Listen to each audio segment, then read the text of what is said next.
Après une longue journée indolore, sommeil des sentiments incolores. J'ai beau colorer, embellir ma vie, cherche encore l'arc-en-ciel après la pluie.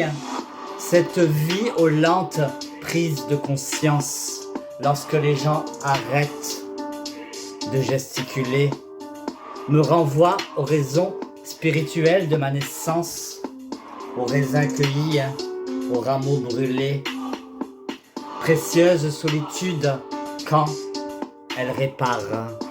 Oubliée trahison, petite déception, et ces projets joyeux que je prépare, loin de leurs esprits, hargneux, tortueux et brouillons.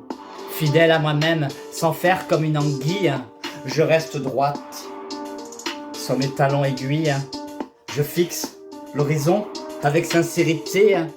Je garde la raison sans hostilité. Je joue au solitaire pour recouvrir mon angoisse. Des instruments pervers se joignent à mon empathie. Et puis quelques jouets par terre quand le corbeau croasse en me dirigeant vers mystérieux et joli outil.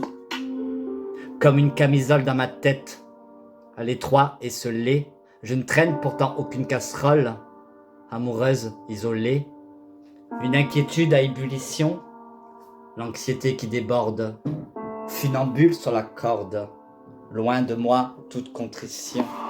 Après toute une nuit d'été éreintante, de rêveries et d'écritures incessantes, j'ai remis du relief et encensé mon chéri, embaumé son fief, aussitôt surenchéri, profiter de son absence et de son indifférence, sauter sur l'occasion pour relativiser un peu tous les effets de son pieu, abrasives intrusions, chaleureuses effusions, délicieuses invasions, et me faire une infusion de son message vocal, de ses allusions, SMS et promesses, en pointant le couvercle d'un bocal de cornichons. Faut dire que sa nouvelle conquête, elle a de vrais nichons.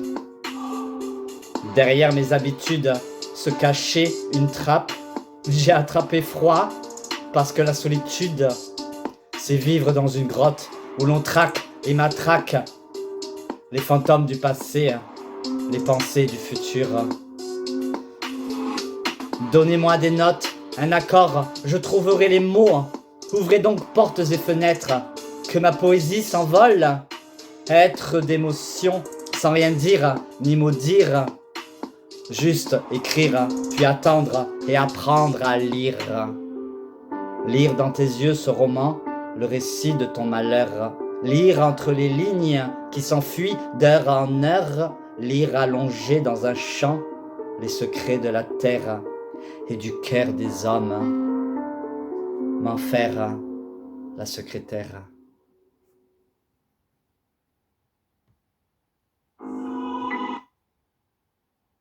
C'était Violette.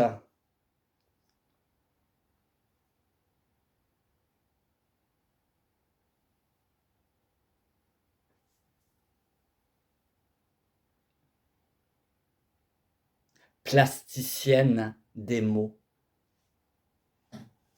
Retrouvez-moi sur Facebook, Instagram, YouTube. Violette Tanguera.